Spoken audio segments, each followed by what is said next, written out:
Ureng konthau haibi ujek aduna kiruk mangakna nom wapal adudagi lethore. Kruk haidana khongi macha kauriba oira male. Yanau manba musin muwa macha ani ahum tafing cheli. Mamagi tungda maklak isang aduna. Sambal mayada mi leibagi sahum kitang phangbaga prang masa khapduna chensinki. Kigan kre ujek asi minil phangba yaba nate. Ikai thigan kraba. Asomda wapal lomdagi angang nupa macha khara sairong paiduna lumle. Ureng konthau mama macha jensen kiba adomda maru amani frat hekta kapsili. Wapal marakta sairong maru khetpagi makholna ahumrak marirak suzilakpaduda. Malaya saureng paireng phamlambadagi prang hekta hogalaktuna lawi. He mahajan dansa leiramunoi ekoi ta chukta oge leiramoba. Angang singdo haudana hekta chenke malaya so nungdumamag khunduna khongkap kharatane. Somda thoibidi nokli malaya gi mataududan. Phanik aduga samkak aduga jaisen samkak haiduni. Adubu tasingna jaisen uplaga chapkhrabra. Kok adu jaisen da jaisen malagumbani. Laibaki sai aduna bishum mathakta iten tengkhatladuna. Malaya sauduna hanjilakpadu ngairaga thoibina hairei. Nangi samdubu tasingna boijana kaklibro mala. Hoi mi namsia mina laknabada loiraban yam thirabo. Thibagi nateda jaisen tharaga hekta chaplira haiba. Tachaunane adumna kaknei haidana kaibani. Aduga aibu chophanba. Ai noidaga lakpa ngamaroi handakti. Karige ho yambungdo mana mayamdagi ka ama hena laknadoriban ai khangabani. Kaiso hairoida ai lakna halloigeba. Nang laktradi ai tomta nungaiti tobani. Nanga wari khara sabasina phaiye. Ngasige somna aikhoida oina la ugaino sina phadro. Mina maulai kai koiganbi haina khrabadi. Adu su chumine. Wari sana nobab khoi. Ningtham tha oibanara numit adu kokton da leirabaso nungsa isa sadabagum tauri. Urumda phambadudi ingbana trak hek chingsili. Thariba fag ado nungsa tana duna chinglaga thai. Bukham amada akhokpa nobab singdo thum morok haplaga totli. Nungsada adumna phambado thoibi khazai anido ngangli tausili. Nobab masingna nganglei bagum. Phiruk haigatuna kok khome laibak phau chingtharaduna aduga nobab amit pachaba hawi. Amuk hukpada naton sugatladuna noklai. Haurama le khanduna malaya so chakhatpa hawi. Malaya kai haige handak tha bhabagi aigi pamda chatpase nangsu yausidana. Karam kandano Hangchita ngaire. Aikhoigi loyeba numito karam kanda dage ta chaudam ta hangkhige. Phangsenaram loida nakhoi ima hoisu chatpa yaudori sidi. O adudi aisu yawa yaina. Aidi kari setni adudi namsia. Nangi phanik mapa naiba leitro. Aigidi leiti ima nongta lebide. Mapa naiba setnabra. Setnayi muga oirasu yaida. Nangi leite hairadi aigidagi ama yengaga setlo. Imana chirakanida mangonda yoina setpa haiduni. Chakauba numita yambungya adudasu aina setliba phigedo aikhoi magini. Kaya wai khangbra khwangse hektatla da boining lumban amtoiba. Aduda aina imanangi phanikse yam wai setpa aige matongana lebiyona haibani. Adudi leigena hairaba. Hayeng wai yambungya angang yaurakandane sosti nangnaba ama leigena haye. Oh si hairaga thoibi nokmi re. Mabukningda karigomba ihol khara phaurai. Mathom marang hauba haifam khangdaba ama. Angangi wasi ma kaya khanjilude adubu khalai haujikta mikup asida masak mawong sagatle. Mondrang amada tawi kana mangani kari maming kaugani. Marai phattaba oiduna ngangna saknaba yadrabadi natraga maramokpa haiba inba oirabadi. Animak khali animak nungsi. Onthokpa mangni ngaihak aduda. Yum palabadi pukning wakhal hongi haibasi kaya chumlibano. Mabu asigumba wakhal khanba haikibra. Asumna mondrang sana kibra. Amukta tawkhidre. Masa mathanta nokmi tawduna leibaduda Malayana kauri. Haima, kaidorage namsiya, kay mondrangno? Kaisu tawdeda. Is, kaisu tawdega haijili. Ipam chatawre haibagi harawa malida idea. Nateda. Yareda, aibo ngang machadawna, aisu loin khangi ko. Mausingse mapam chatni hairadi yam harawnay hai. Likhatladuna hairakliba wani. Thoibi su khumi. Kanana hairiba. Aikhoi mana, masu mapam chatni bo hairadi ishaw langde ye yumda. Malaya, nang sidiba.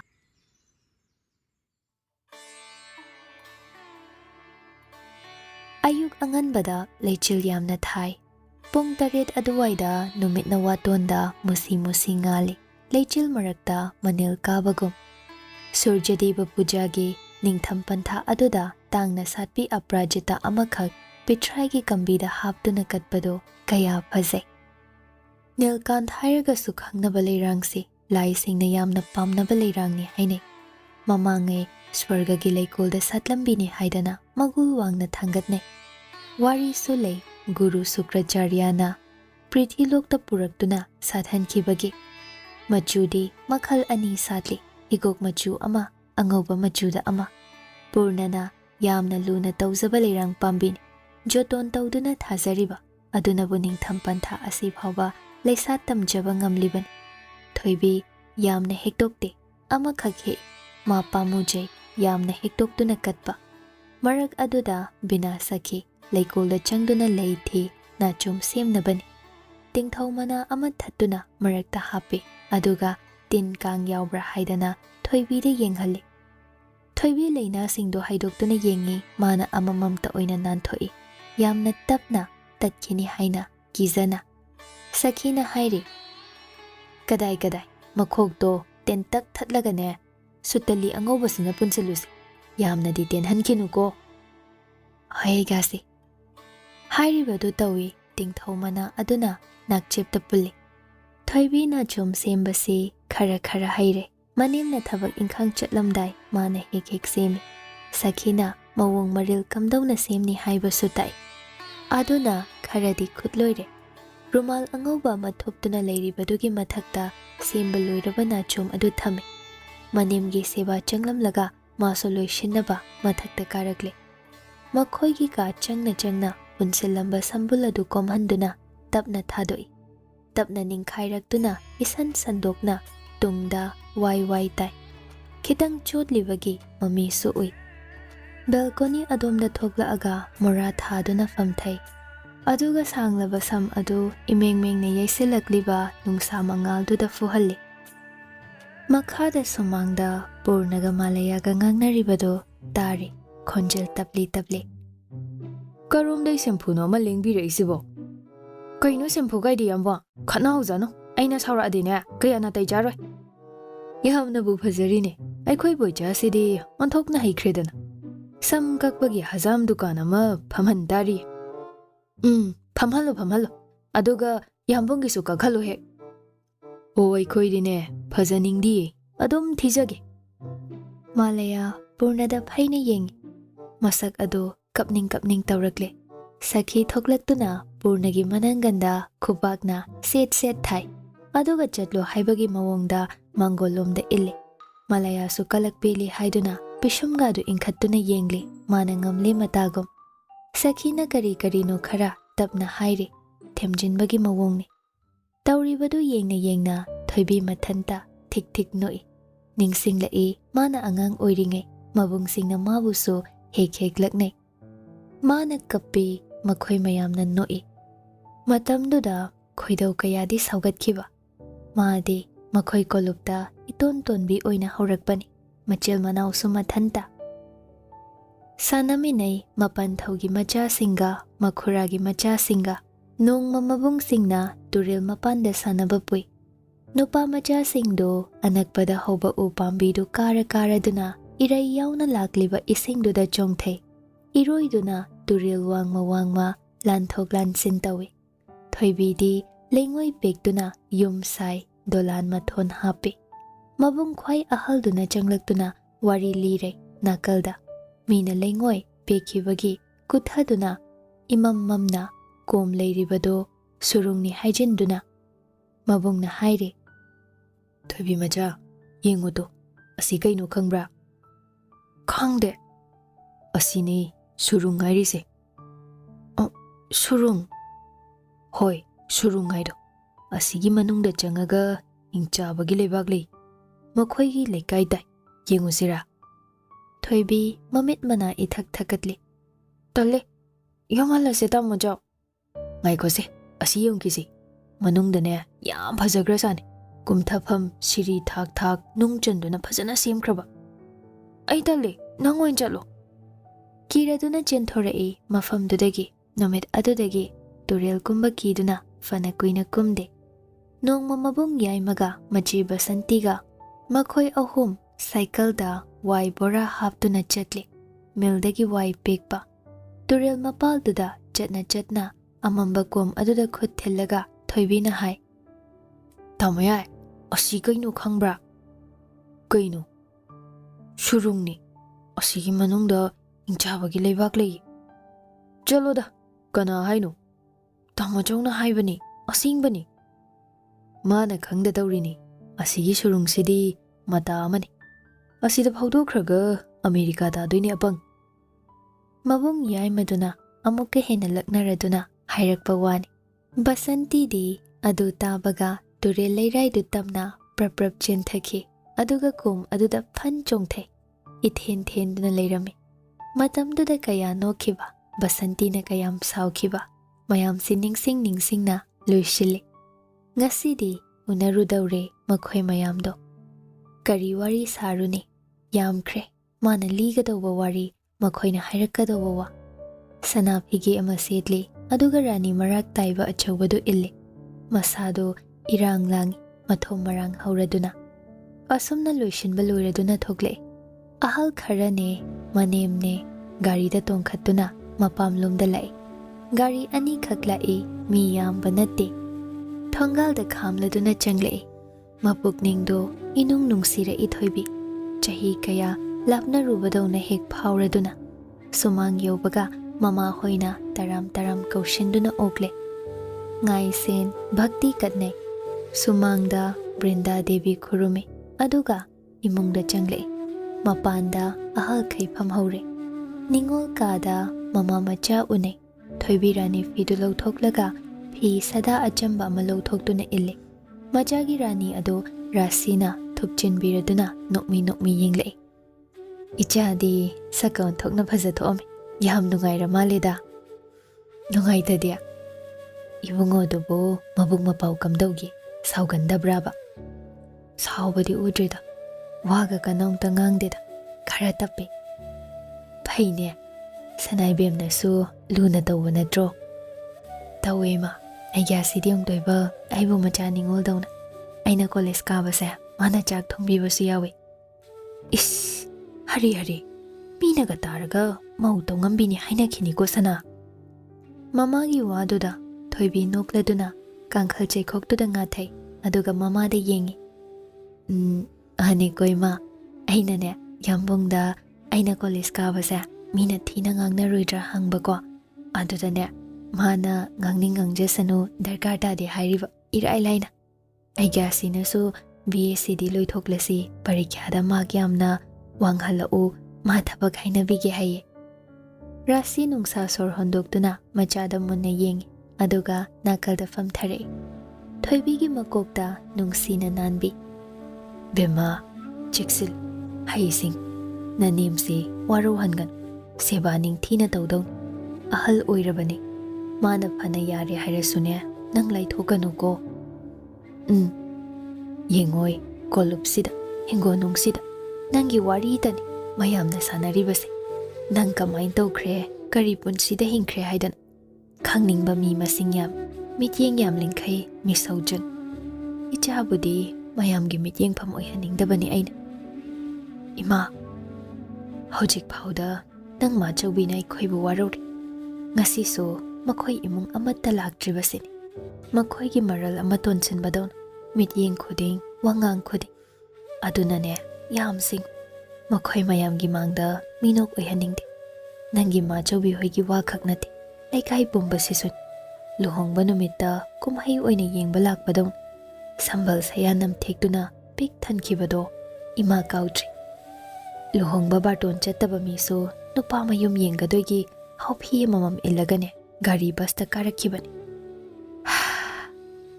ꯌꯨꯝ ꯄꯥꯟꯕꯁꯦ ꯌꯥꯝ ꯂꯨꯕꯅꯤ ꯁꯅꯥ꯫ ꯁꯥꯎꯅꯔꯛꯀꯅꯤ, ꯈꯠꯅꯔꯛꯀꯅꯤ ꯅꯣꯡ ꯐꯥꯗꯣꯛ, ꯑꯗꯨꯕꯨꯅꯦ ꯃꯗꯨꯅ ꯌꯨꯝ ꯀꯥꯏꯅꯕ ꯃꯆꯥꯛꯇꯤ ꯑꯣꯏꯍꯟꯒꯅꯨ꯫ ꯃꯌꯦꯛ ꯈꯤꯇꯪ ꯆꯠꯄ ꯎꯕꯗꯅꯦ ꯇꯥꯏꯁꯤꯟꯕ ꯍꯩꯕꯤ ꯑꯣꯏꯌꯨꯀꯣ꯫ ꯃꯃꯥꯅ ꯉꯥꯡꯂꯤꯕ ꯋꯥ ꯃꯌꯥꯝꯗꯣ ꯊꯣꯏꯕꯤ ꯇꯥꯏ꯫ ꯀꯔꯤ ꯍꯥꯏꯅꯤꯡꯂꯤꯕꯅꯣ ꯍꯥꯏꯁꯨ ꯃꯥ ꯈꯪꯏ꯫ ꯌꯨꯝꯕꯥꯟ ꯄꯨꯟꯁꯤꯗꯣ ꯃꯇꯤꯛ ꯆꯥꯍꯜꯂꯨ, ꯐꯖꯍꯜꯂꯨ, ꯃꯌꯥꯝꯒꯤ ꯅꯣꯛꯅꯐꯝ ꯑꯣꯏꯍꯟꯒꯅꯨ ꯍꯥꯏꯔꯤꯕꯅꯤ꯫ ꯑꯗꯨꯕꯨ ꯃꯉꯣꯟꯗ ꯌꯨꯝ ꯄꯥꯟꯕ ꯂꯨꯏ ꯍꯥꯏꯕꯁꯤ ꯏꯐꯥꯎ ꯐꯥꯎꯗꯦ꯫ ꯀꯔꯝꯕ ꯃꯑꯣꯡꯗ ꯂꯨꯏ ꯍꯥꯏꯔꯤꯕꯅꯣ ꯈꯜꯂꯤ꯫ ꯃꯉꯣꯟꯗꯗꯤ ꯑꯍꯥꯡꯕ ꯂꯝꯕꯦꯜ ꯑꯃꯗ ꯏꯁꯩ ꯅꯨꯡꯁꯤꯕ ꯑꯃ ꯁꯛꯇꯨꯅ ꯏꯌꯥꯡ ꯌꯥꯡꯅ ꯆꯠꯄꯒꯨꯝ ꯇꯧꯔꯤ꯫ ꯅꯤꯁꯥ ꯆꯥꯗꯨꯅ ꯃꯣꯟꯗ꯭ꯔꯪ ꯁꯥꯟꯅꯕ ꯃꯤꯅ ꯃꯪꯕ ꯃꯪꯗꯣ ꯑꯗꯨꯒꯨꯝꯂꯕ꯭ꯔꯥ? ꯅꯨꯡꯉꯥꯏꯔꯕ ꯆꯔꯤꯇ꯭ꯔ ꯑꯃ ꯌꯦꯛꯇꯨꯅ ꯁꯥꯒꯠꯇꯨꯅ ꯃꯗꯨꯇꯗ ꯉꯥꯎꯖꯗꯨꯅ ꯇꯥꯎꯕꯗꯣ ꯀꯔꯝꯕ ꯆꯔꯤꯇ꯭ꯔꯅꯣ ꯊꯣꯏꯕꯤꯅ ꯃꯥꯒꯤ ꯌꯨꯝꯕꯥꯟ ꯄꯨꯟꯁꯤ ꯑꯁꯤꯕꯨ ꯌꯦꯛꯂꯤꯕ? ꯑꯄꯥꯝꯕꯇ ꯐꯪꯕꯤ, ꯑꯅꯤꯡꯕꯇ ꯇꯧꯕꯤꯔꯅꯤꯔꯥ? ꯅꯠꯇ꯭ꯔꯒ ꯎꯃꯪ ꯋꯥꯃꯪꯗ ꯃꯅꯤꯡ ꯇꯝꯕꯤ ꯁꯖꯤ ꯑꯃꯣꯝꯂꯥ? ꯑꯍꯥꯡꯕꯗ ꯃꯥꯏꯀꯩ ꯈꯪꯗ ꯄꯥꯏꯕ ꯂꯩꯆꯤꯜꯂꯥ? ꯅꯠꯇ꯭ꯔꯒ ꯅꯥꯏꯇꯣꯝ ꯉꯥꯟꯕꯤ ꯁꯖꯤꯛ ꯊꯕꯥꯔꯥ? ꯈꯪꯗꯦ, ꯑꯃꯠꯇꯁꯨ ꯑꯣꯏꯍꯟꯅꯤꯡꯗꯦ꯫ ꯑꯣꯏꯅꯤꯡꯂꯤꯕꯗꯤ ꯌꯥꯝꯅ ꯆꯝꯕ ꯄꯨꯟꯁꯤ, ꯃꯤ ꯈ꯭ꯋꯥꯏꯒ ꯃꯥꯟꯅꯕ ꯄꯨꯟꯁꯤ ꯑꯗꯨꯅꯤ, ꯑꯗꯨꯇꯅꯤ꯫ ꯑꯣꯔꯗꯤꯅꯔꯤ ꯍꯥꯏꯕ ꯋꯥꯍꯩꯁꯤꯃꯛ ꯑꯁꯥ ꯇꯧꯖꯔꯤꯕꯅꯤ꯫ ꯊꯥ ꯐꯥꯕꯒꯤ ꯆꯪꯅꯕ ꯌꯥꯅꯕ ꯁꯤꯜꯂꯤꯕꯗꯣ ꯑꯗꯨꯝꯅ ꯄꯤꯛꯇꯛ ꯂꯣꯏꯁꯤꯜꯂꯤ꯫ ꯔꯥꯁꯤꯒꯤ ꯄꯨꯛꯅꯤꯡ ꯋꯥꯖꯕ ꯃꯇꯧꯗꯤ ꯇꯁꯦꯡꯅ ꯕꯤꯅꯥ ꯁꯈꯤꯅ ꯎꯕ ꯐꯪꯏ꯫ ꯄꯨꯟꯁꯤꯒꯤ ꯃꯍꯥꯎ ꯍꯦꯟꯅ ꯈꯪꯂꯕ, ꯑꯋꯥ ꯅꯨꯡꯉꯥꯏ ꯍꯦꯟꯅ ꯊꯦꯡꯅꯔꯛꯂꯕꯅꯤ, ꯈꯪꯐꯝ ꯊꯣꯛꯏ꯫ ꯁꯈꯤꯅ ꯍꯥꯏꯔꯤ, ꯏꯕꯦꯝꯃ ꯔꯥꯁꯤꯌꯦ, ꯑꯩꯗꯤꯅꯦ ꯏꯃꯧꯁꯦ ꯅꯨꯡꯁꯤꯈ꯭ꯔꯦ꯫ ꯅꯪꯅꯗꯤ ꯍꯥꯏꯖꯤꯟꯕꯣꯏ ꯅꯤꯡꯂꯝꯅꯤ, ꯑꯗꯨꯕꯨꯅꯦ ꯏꯆꯥ ꯅꯤꯉꯣꯜ ꯃꯌꯨꯝ ꯄꯥꯟꯈꯤꯕꯒꯤ ꯑꯍꯥꯡꯕꯗꯣ ꯏꯃꯧ ꯂꯥꯛꯄꯁꯤꯅ ꯃꯦꯜꯂꯤꯕꯅꯤꯅꯦ ꯑꯩꯒꯤꯗꯤ꯫ ꯈꯪꯗꯦ, ꯑꯍꯜ ꯆꯍꯤ ꯑꯣꯏꯔꯛꯄꯒꯤꯔ ꯌꯨꯝꯗ ꯏꯅꯥꯛꯇꯅꯦ ꯋꯥꯔꯤ ꯋꯥꯇꯥꯏ ꯑꯃ ꯇꯝꯐꯝ ꯇꯥꯅꯐꯝ ꯍꯦꯟꯅ ꯄꯥꯝꯃꯩ꯫ ꯐꯪꯂꯛꯇ꯭ꯔꯗꯤꯅꯦ ꯄꯨꯛꯅꯤꯡꯁꯦ ꯅꯨꯡꯁꯤ꯫ ꯏꯆꯥ ꯅꯨꯄꯥ ꯑꯁꯤꯗꯗꯤ ꯑꯣꯏꯗꯦꯗꯣ ꯑꯗꯨꯒꯨꯝꯕꯗꯨꯗꯤ꯫ ꯑꯩꯅ ꯑꯃ ꯉꯥꯡꯅꯤ, ꯃꯥꯅ ꯑꯃ ꯍꯦꯛꯇ ꯈꯨꯝꯂꯛꯀꯅꯤ꯫ ꯃꯍꯥꯅꯤ ꯏꯕꯦꯝꯃ꯫ ꯑꯗꯣ ꯍꯧꯖꯤꯛꯇꯤ ꯐꯔꯦꯗꯅ, ꯑꯩ ꯅꯨꯡꯉꯥꯏꯔꯦ꯫ ꯏꯃꯧ ꯂꯥꯛꯄꯗꯒꯤ ꯑꯩꯗꯤ ꯌꯥꯝ ꯅꯨꯡꯉꯥꯏꯔꯦꯗ꯫ ꯁꯈꯤꯒꯤ ꯋꯥꯗꯨꯗ ꯔꯥꯁꯤ ꯅꯣꯛꯃꯤ ꯅꯣꯛꯃꯤ ꯇꯧꯔꯛꯏ꯫ ꯑꯩꯗꯤ ꯏꯆꯥꯁꯦ ꯁꯅꯥꯏꯕꯦꯝꯃꯗ ꯁꯤꯟꯅꯖꯔꯕꯅꯤ꯫ ꯂꯝ ꯍꯦꯜꯂꯛꯑꯁꯨ ꯍꯦꯛꯇ ꯅꯈꯨꯠ ꯆꯥꯅ ꯋꯥꯔꯛꯄꯤꯌꯨ꯫ ꯑꯦ ꯀꯗꯥꯏꯗꯒꯤ ꯃꯇꯨ ꯅꯥꯝꯃ ꯁꯣꯛꯄ ꯌꯥꯕ ꯅꯠꯇꯦ, ꯑꯁꯨꯛ ꯅꯨꯡꯁꯤꯔꯁꯤꯗꯕꯣ꯫ ꯃꯅꯦꯝꯕꯣꯛꯀꯤ ꯃꯇꯧꯗꯨꯗ ꯃꯌꯥꯝ ꯍꯧꯅꯗꯨꯅ ꯅꯣꯛꯏ꯫ ꯃꯃꯧ ꯅꯨꯡꯁꯤꯕꯒꯤ ꯋꯥꯅ ꯉꯥꯏꯍꯥꯛꯇ ꯂꯦꯞꯇꯦ꯫ ꯍꯥꯏꯅꯤꯡꯕꯇ ꯍꯦꯛꯇ ꯍꯥꯏꯗꯣꯔꯛꯏ꯫ ꯅꯨꯄꯥ ꯃꯌꯨꯝꯒꯤ ꯂꯥꯛꯂꯤꯕ ꯃꯔꯛ ꯑꯗꯨꯗ ꯋꯥꯔꯤꯗꯣ ꯇꯥꯅ ꯐꯝꯐꯝ ꯈꯪꯗꯕ ꯑꯃꯗꯤ ꯌꯥꯎꯔꯤ꯫ ꯄꯨꯔꯅꯒꯤ ꯃꯅꯦ ꯊꯣꯛꯄ ꯃꯔꯤ ꯃꯇꯥꯅꯤ꯫ ꯕꯤꯅꯥ ꯁꯈꯤꯅ ꯃꯃꯧ ꯊꯥꯒꯠꯇꯨꯅ ꯀꯣꯊ ꯉꯥꯡꯕꯗꯨꯗ ꯃꯥ ꯂꯩꯐꯝ ꯆꯥꯐꯝ ꯈꯪꯗꯕꯒꯤ ꯃꯆꯠ ꯑꯃ ꯎꯏ꯫ ꯊꯣꯏꯕꯤꯁꯨ ꯔꯦꯅꯨꯗ ꯍꯥꯏꯐꯦꯠ ꯌꯦꯡꯂꯛꯏ꯫ ꯃꯃꯥꯡꯗ ꯂꯨꯍꯣꯡꯕ ꯀꯨꯏꯗ꯭ꯔꯤꯉꯩ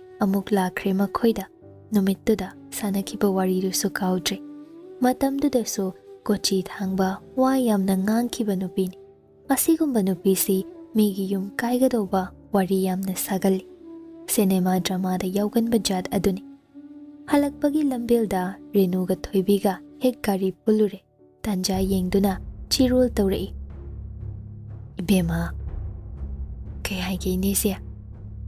ꯅꯪꯕꯨ ꯂꯨꯅ ꯇꯧꯕꯤꯕ ꯅꯠꯇ꯭ꯔꯣ ꯑꯩꯈꯣꯏ ꯏꯕꯨꯡꯉꯣꯅ? ꯆꯩ ꯉꯥꯡꯗꯅꯒꯗꯤ ꯇꯧꯗꯦꯀꯣ?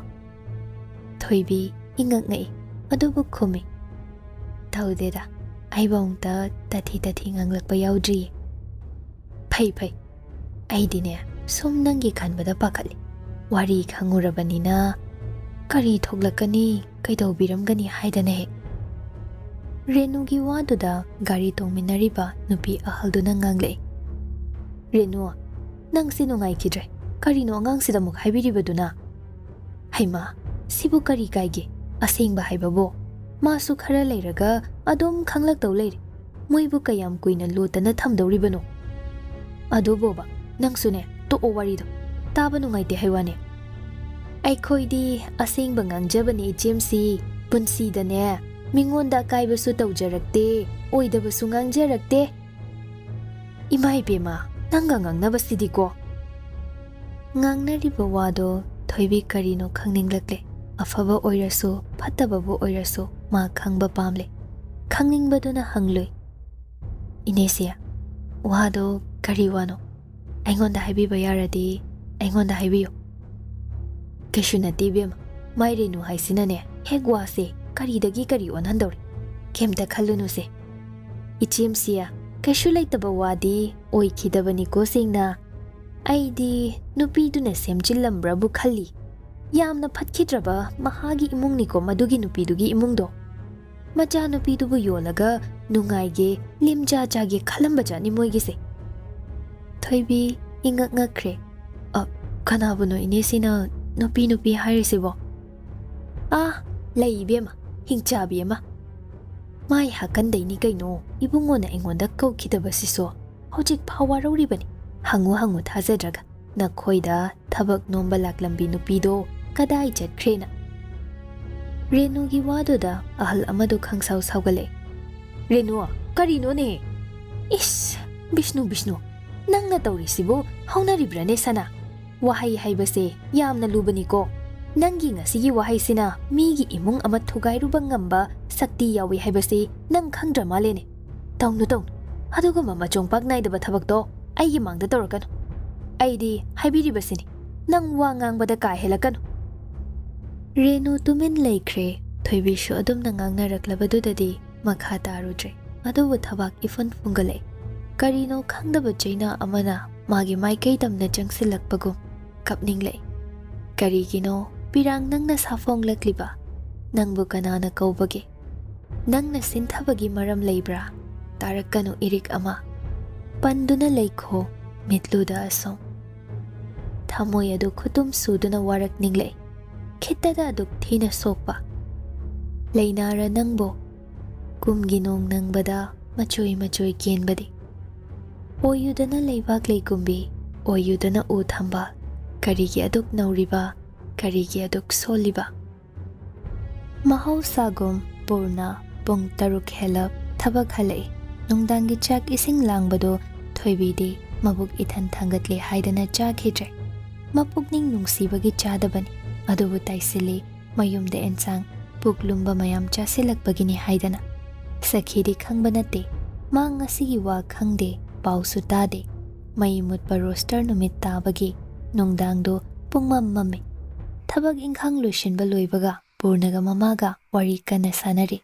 Nakal amadana thoibi lantern gi chimney do taithokli tapna. Kumsidi ai chatpa ngamaroi bungo. Lamdang su yamna chadi. Gari tongba waine. Ai chatki. Kari numit hairamge kakakulana. Handaki nongmaijingse hairambanine. Nang sulakya hairadi suti numit tanaba haidana. Nangna chatpadane imau supur. Masu laupam masak khangjanaba. PURNA thoibida haifet yenglay. Thoibidi mangli ngangnariba wado ma tade. WakhaL amada itaw tawduna lay. PURNA mondrang sanariba thoibida yengna kaure. Lamsang gari tongba yaba natro. Thoibi tade khomlaktrabaduda mamaromda oina onsilay. Sakhisu thoibida hairap ngakna yengthoame. Adubu PURNAna wanganglakpaduda attention do adomda pire. Andakti lausandagi laufam khara lauthoasima. Boijana ma ama paige yam kanna haire ingonda. Ma bu ngamdauribrane khali sukariya. Makhoigi lawayamba mana senaba ngaktani imasu khangiduni. Shoidana ngamnida. Aduga mathang chahidagidi BA su loiredanama. Aidi hanadagi laufam khara lauthokningdana leirabani. Kaka kulabudi phai khangi. Adubu magi machasingdo marai chakri yam tawi. Wangangnaba nungaiti. Laufam khara lauthokhaubana phai. Nangna pharani khalabudi kashu kaidreda. Adubune kulagi mapukning sokadaba thabakti tawganu koibungo. Napabung haktaktagi aikhoigi laucha paiduna laklaban. Nang babung nasune luna tawjaramkraba. Hoima, ai khangi. Pung thengjilaklabaduda waridu sangthadre lushile. Thoibi manem sijagi kada changduna fam semame. Aduga lantern du pikna leithaduna thaname.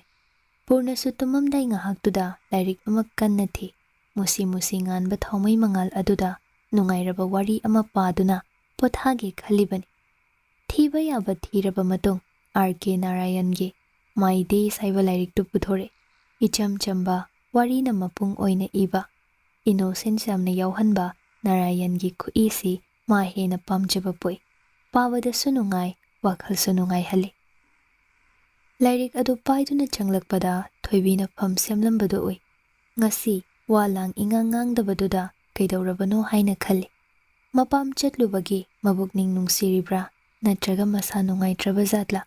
ꯖꯥꯠ ꯖꯥꯠ ꯈꯜꯂꯤ꯫ ꯃꯥꯅ ꯆꯪꯁꯤꯜꯂꯛꯄꯗ ꯀꯥꯡꯈꯜ ꯌꯦꯞꯂꯝꯕꯗꯣ ꯄ꯭ꯔꯞ ꯄ꯭ꯔꯞ ꯀꯨꯝꯊꯈꯤ꯫ ꯃꯃꯥꯏꯅ ꯍꯪꯒꯠꯅꯐꯥꯎ ꯌꯦꯡꯂꯝꯗꯦ꯫ ꯄꯨꯔꯅ ꯃꯈꯨꯠꯇ ꯄꯥꯏꯔꯤꯕ ꯂꯥꯏꯔꯤꯛꯇꯣ table ꯃꯆꯥꯗꯨꯗ ꯊꯝꯃꯤ꯫ ꯂꯦꯟꯇꯔꯟꯗꯨ ꯈꯔꯒ ꯂꯩꯈꯠꯂꯤ꯫ ꯊꯣꯏꯕꯤꯗꯤ ꯂꯩꯔꯤꯕ ꯊꯥꯀꯜ ꯑꯣꯏꯅ ꯈꯤꯜꯂꯤꯕ ꯃꯥꯏꯈꯨꯝ ꯃꯔꯨꯝꯗꯨꯗ ꯆꯪꯁꯤꯟꯗꯨꯅ ꯂꯩꯈ꯭ꯔꯦ꯫ ꯊꯕꯛ ꯑꯃꯗꯤ ꯇꯧꯕ ꯃꯥꯜꯂꯤ, ꯀꯔꯤ ꯇꯧꯔꯤꯕꯅꯣ ꯍꯥꯏꯕꯗꯨꯗꯤ ꯎꯗꯦ꯫ ꯄꯨꯔꯅ ꯇꯞꯂꯞꯅ ꯀꯧꯔꯛꯏ, "ꯊꯣꯏꯕꯤ"꯫ ꯏꯁꯣꯟ ꯁꯣꯟꯊꯅ ꯈꯨꯝꯂꯛꯏ ꯈꯣꯟꯖꯦꯜ ꯑꯗꯣ꯫ "ꯅꯪꯕꯨ ꯅꯁꯥ ꯉꯝꯗꯕ꯭ꯔꯣ?" "ꯀꯩꯁꯨ ꯇꯧꯗꯦꯗ." "ꯍꯣꯔꯦꯟ ꯑꯍꯤꯡꯗ ꯆꯥꯛ ꯂꯥꯝꯃꯛꯑꯣꯏꯗ꯭ꯔꯣ? ꯆꯥꯛꯁꯨ ꯆꯥꯗ꯭ꯔꯦ."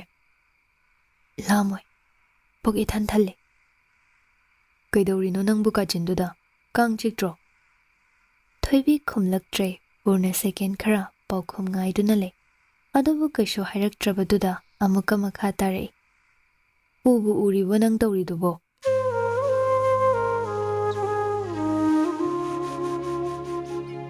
ꯊꯕꯛ ꯀꯔꯤꯁꯨ ꯇꯧꯕ ꯅꯠꯇꯦ꯫ ꯄꯨꯔꯅꯅ ꯏꯅꯛ ꯅꯛꯅ ꯂꯩꯕꯗꯨꯗ ꯃꯕꯨꯛꯅꯤꯡ ꯅꯨꯡꯁꯤꯔꯛꯄꯅꯤ, ꯀꯞꯅꯤꯡꯂꯛꯄꯅꯤ꯫ ꯃꯔꯝ ꯑꯗꯨꯅ ꯃꯥꯏꯈꯜ ꯃꯔꯨꯝꯗꯨꯗ ꯆꯪꯗꯨꯅ ꯂꯣꯠꯂꯤꯕꯅꯤ꯫ ꯋꯥꯍꯪ ꯍꯪꯕꯗꯤ ꯀꯤꯖꯩ꯫ ꯋꯥꯍꯪꯗꯨꯅ ꯃꯩꯔꯤꯛ ꯑꯣꯏꯗꯨꯅ ꯂꯥꯃꯩ ꯋꯥꯏꯔꯛꯂꯕꯗꯤ, ꯄꯨꯝꯅꯃꯛ ꯇꯥꯡꯒꯣꯏ ꯇꯥꯈ꯭ꯔꯕꯗꯤ? ꯀꯤꯖꯕꯗꯨꯅ ꯆꯤꯟꯕꯥꯜ ꯂꯥꯟꯅ ꯍꯪꯂꯨꯕꯒꯤ ꯊꯧꯅꯥ ꯃꯥꯡꯈ꯭ꯔꯦ꯫ ꯑꯗꯨꯕꯨ ꯃꯥ ꯈꯪꯗꯦ, ꯀꯤꯖꯗꯨꯅ ꯂꯣꯠꯂꯤꯕ ꯋꯥꯍꯪ ꯑꯗꯨ ꯋꯥꯃꯩꯅꯤ꯫ ꯋꯥꯃꯩꯁꯨ ꯃꯩꯅꯤ, ꯃꯩꯁꯥ ꯆꯦꯜꯂꯤ, ꯇꯥꯡꯒꯣꯏ ꯇꯥꯍꯟꯕ ꯉꯝꯃꯤ꯫ ꯄ꯭ꯔꯞ ꯄ꯭ꯔꯞ ꯊꯣꯛꯂꯛꯏ꯫ ꯑꯗꯨꯒ ꯃꯥꯒꯤ ꯐꯃꯨꯡꯗ ꯀꯥꯈꯠꯇꯨꯅ ꯇꯨꯝꯈ꯭ꯔꯦ꯫ ꯉꯁꯤꯗꯤ ꯋꯥꯔꯦ, ꯊꯕꯛ ꯅꯣꯝꯕꯒ ꯆꯠꯊꯣꯛꯎꯕꯒ꯫